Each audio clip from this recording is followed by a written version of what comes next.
ઓમ શ્રી ગણેશાય નમઃ. જય શ્રી કૃષ્ણ મિત્રો. 16 સોમવારની વાર્તા. આ વ્રત શ્રાવણ માસના પહેલા સોમવારથી શરૂ કરવું અને 16 સોમવાર સુધી આ વ્રત કરી મહાદેવજીને મંદિરે જવું, ત્યાં શિવ પાર્વતીજીની પૂજા કરવી, એકટાણું કરવું અને મહાદેવજીની વાર્તા સાંભળવી. વાર્તા સાંભળતી વખતે હાથમાં ચોખા રાખવા અને હોંકારો દેવાને બદલે મહાદેવજી મહાદેવજી એમ કહેવું. શંકર અને પાર્વતીજી પોતાના મંદિરમાં બેઠા હતા અને બેઠા બેઠા ચોપાટ રમે છે. એમની રમત તપોધન બ્રાહ્મણ બેઠો બેઠો જુએ છે અને કોણ હાર્યું અને કોણ જીત્યું એ કહેવાની સૂચના શંકર પાર્વતીજીને આપી. પહેલી વાર શંકર ભગવાન રમત જીતી ગયા અને બ્રાહ્મણને પૂછ્યું કે કોણ હાર્યું અને કોણ જીત્યું. ભગવાન આપ જીત્યા અને માતાજી હાર્યા, બ્રાહ્મણ કહે. બીજી વાર પાર્વતીજીની જીત થઈને બ્રાહ્મણને પૂછ્યું કે કોણ હાર્યું કોણ જીત્યું. કોણ હાર્યું કોણ જીત્યું તો ભગવાનને કે છે, બ્રાહ્મણ કહે છે કે ભગવાન આપ જીત્યા અને માતાજી હાર્યા. ત્રીજી વખત પાર્વતીજી જીતી ગયા અને બ્રાહ્મણને પૂછ્યું કે બોલો ભાઈ, કોણ હાર્યું કોણ જીત્યું. ભગવાન આપ જીત્યા અને માતાજી હાર્યા. આ તપોધન બ્રાહ્મણ 2 વખત જૂઠું બોલ્યો, કારણ કે એને તો શંકર ભગવાનને રાજી કરવા હતા. આથી પાર્વતીજી માતા ક્રોધે ભરાયા અને બ્રાહ્મણને શ્રાપ આપ્યો. હે બ્રાહ્મણ, 3 બાજીમાંથી 2 બાજી હું જીતી ગઈ છું, છતાં તું જૂઠું બોલ્યો, એટલે મારો તને શ્રાપ છે કે તને આખા શરીરે કોઢ ફૂટી નીકળે.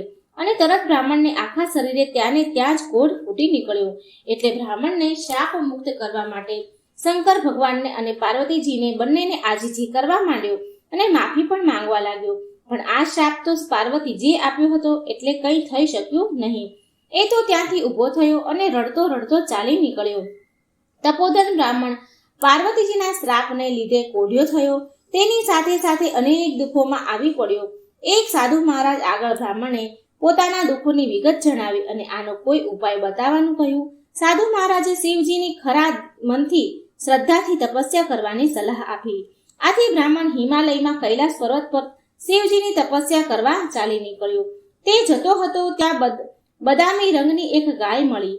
એક બ્રાહ્મણને ઊભો રાખે છે અને પૂછ્યું, હે તપોધનભાઈ, તમે કેમ રડો છો અને આમ રડતા રડતા ક્યાં જાઓ છો? આથી બ્રાહ્મણને માંડીને બધી વાત કરી.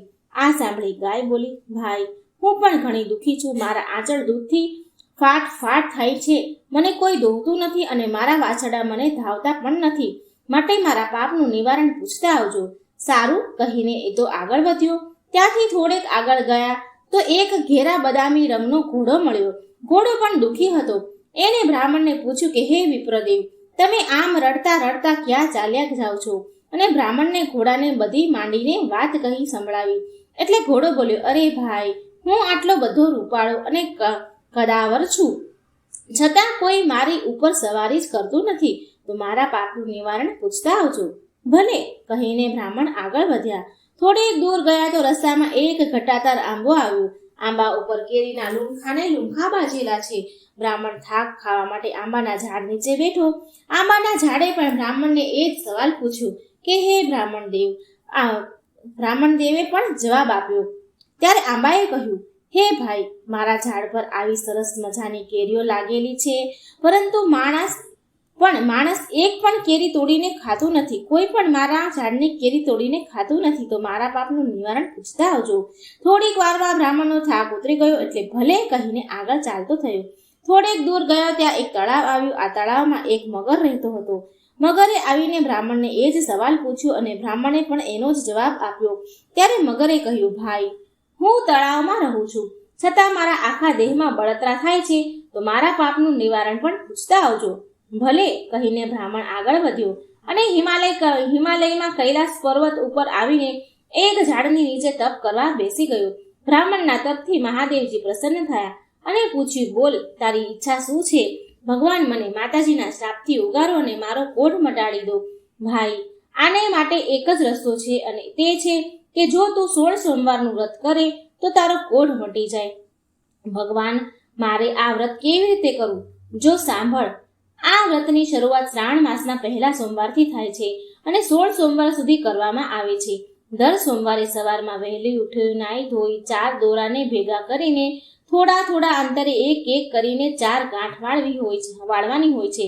ત્યાર પછી એ દોરો ગળામાં પહેરી લેવાનો હોય છે. પછી મહાદેવજીના દર્શન કરવાના.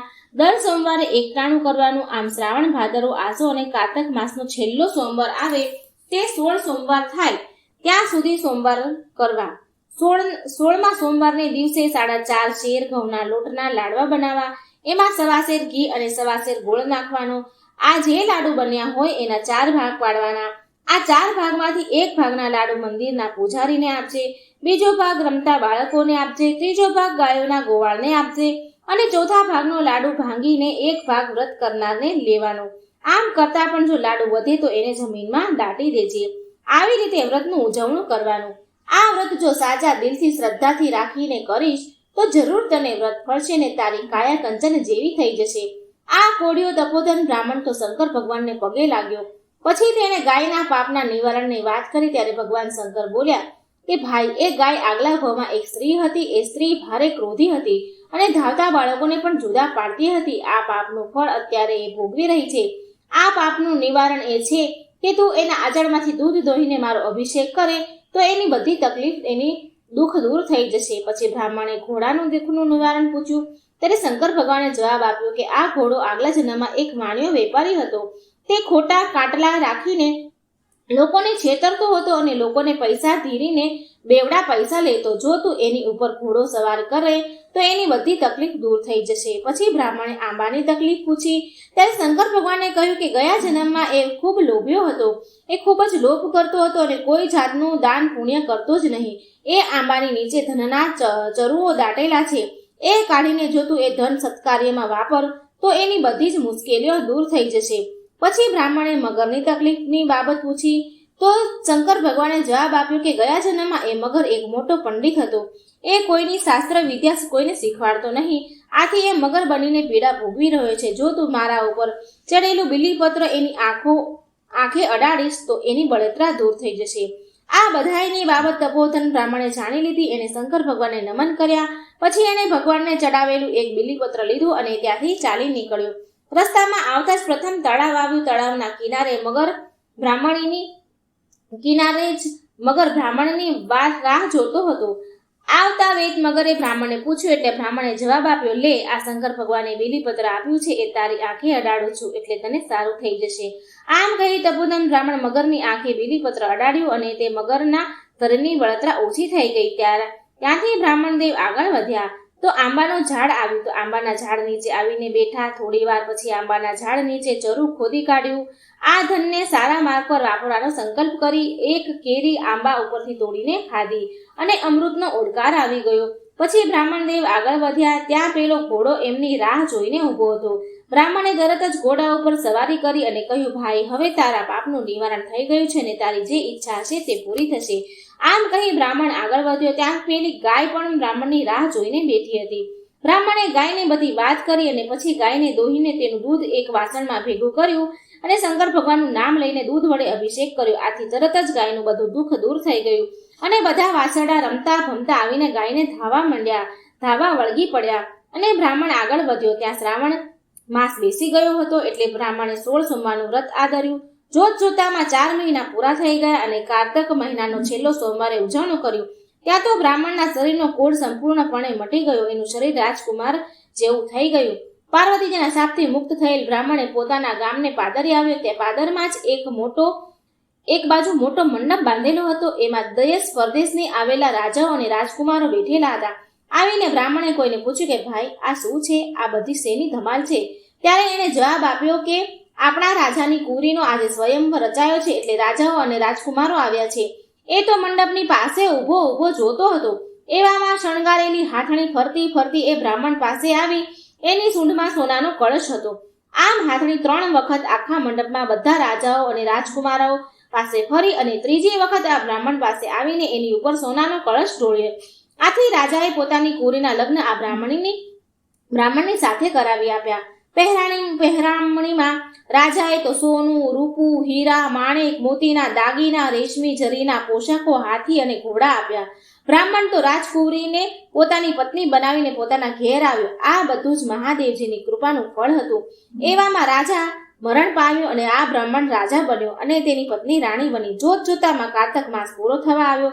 16મા સોમવાર આવ્યો. બ્રાહ્મણ રાજાએ 16 સોમવારનું વ્રત ફરી કર્યું અને 16મા સોમવારે ઉજવણું કર્યું.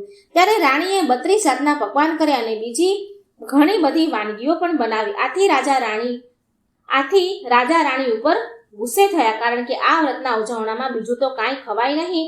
એટલે રાજા એકલા લાડુ પોતાના ભાગના ખાઈને ઊભો થઈ ગયો. એ જ રાતે મહાદેવજી રાજાના સ્વપ્નમાં આવ્યા અને કહ્યું, હે રાજા, તારી રાણીએ તારા વ્રતમાં ભંગ પાડવાનો પ્રયત્ન કર્યો છે, માટે તું એને એક વખત દેશવટો આપી દે, એટલું એનું અભિમાન ઉતરી જશે.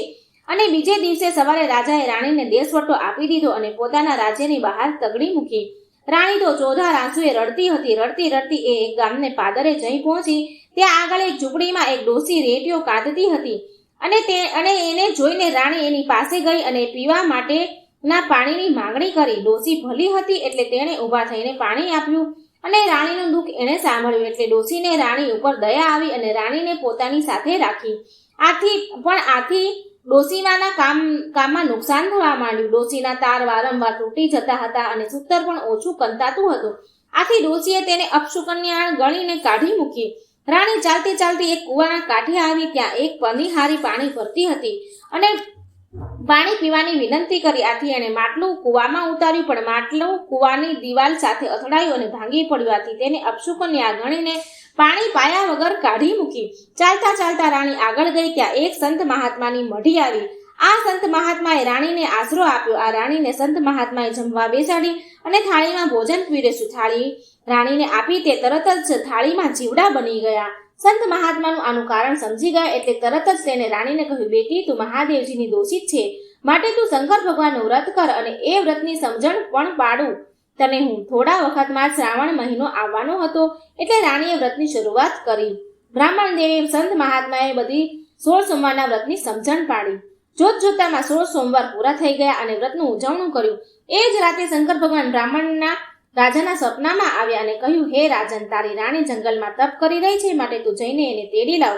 તરત જ રાજા તેને તેડવા માટે ચાલી નીકળ્યો. તે મહાત્માને મળ્યા અને મહાત્માએ રાણીને રાજા સાથે વિદાય કરી. રાજા રાણી મહાત્માજીના આશ્રમમાંથી નીકળી ચાલતા ચાલતા જતા હતા. ત્યાં રસ્તામાં એક પનિહારી ફૂટેલા ઘડા સાથે બેઠી હતી. એને બેઠી રડતી હતી. રાણીએ એને મંત્રેલો જળ ભરેલો ઘડો આપ્યો અને મહાદેવના વ્રતનો મહિમા કહી સંભળાવ્યો. આગળ જતા ગાંગલી ઘાંચણની ઘાણી આવી, પણ એ ઘાણીમાંથી તેલ નીકળતું ન હતું. રાણીએ આ વાત જાણી અને ઘાણી ઉપર પવિત્ર જળનો છંટકાવ કર્યો એટલે તરત જ ઘાણીમાંથી તેલ નીકળવા માંડ્યું. ગાંગલી ઘાંચણ રાજી થઈ ગઈ. એને પણ રાણીએ મહાદેવજીના વ્રતનો મહિમા સમજાવ્યો. આગળ જતા રસ્તામાં માલણની એક ઝૂંપડી આવી. માલણ કરમાયેલા ફૂલનો ઢગલો લઈને બેઠી હતી અને રડતી હતી. એની વાત સાંભળીને રાણીએ એ ફૂલ ઉપર પણ મંત્રેલો પવિત્ર જળનો છંટકાવ કર્યો. આથી તરત જ બધા ફૂલ ખીલી ઉઠ્યા અને રાણી એને મહાદેવજીના વ્રતનો મહિમા સમજાવ્યો.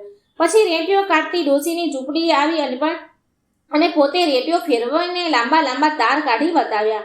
એવામાં રાજા રાણી મહેલમાં આવી પહોંચ્યા. આખા નગરને રાજમહેલના મેદાનમાં જમવા માટે તેડાવ્યું, પણ ગામમાંથી એક કુંભારની સાસુ વહુ જમવા આવ્યા નહીં. એ ભૂખ્યા હતા. રાણીએ એને તેડાવ્યા. એની પાસે રાણીએ મહાદેવજીના વ્રતની વાર્તા કહી અને સાસુએ મહાદેવજી કહી હોકારો ભણ્યો. આ ડોસી બહેરી અને આંધળી હતી.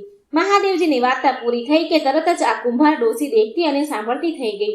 આથી રાણીએ કહ્યું, માજી, આ બધો પ્રતાપ મહાદેવજીનો છે. એમ? હા માજી, તમે આ મહાદેવજીની વાર્તા સાંભળી કે ન સાંભળી, પણ તેનું ફળ તમને મળી ગયું. અને ત્યારે પછી એ ડોસીએ અને તેના દીકરાની વહુએ 16 સોમવારનું વ્રત કરવાનો સંકલ્પ કર્યો. 1 વર્ષ વીતી ગયું આ વાતને અને રાણીને એક સુંદર રાજકુમારને જન્મ આપ્યો. આ કુંવર યુવાન થયો અને રાજા રાણી ઘરડા થયા એટલે રાજા રાણીએ પોતાના રાજકુમારને ગાદી સોંપીને બંને જણા મહાદેવજીની ભક્તિ કરવા લાગ્યા. ખાધું પીધું ને મોજ કરી. હે મહાદેવજી, તમે જેવા રાજા રાણીને ફળ્યા તેવા સૌને ફળજો. જય મહાદેવ. હર હર મહાદેવ. જય ભોળાનાથ. જો મિત્રો વાર્તા સારી લાગે 16 સોમવારની તો શેર કરજો, લાઈક કરજો અને આ ચેનલને સબસ્ક્રાઇબ જરૂર કરજો. કમેન્ટ બોક્સમાં ભગવાનનું નામ પણ જરૂર લખજો. જય શ્રી કૃષ્ણ. રાધે રાધે. Thank you.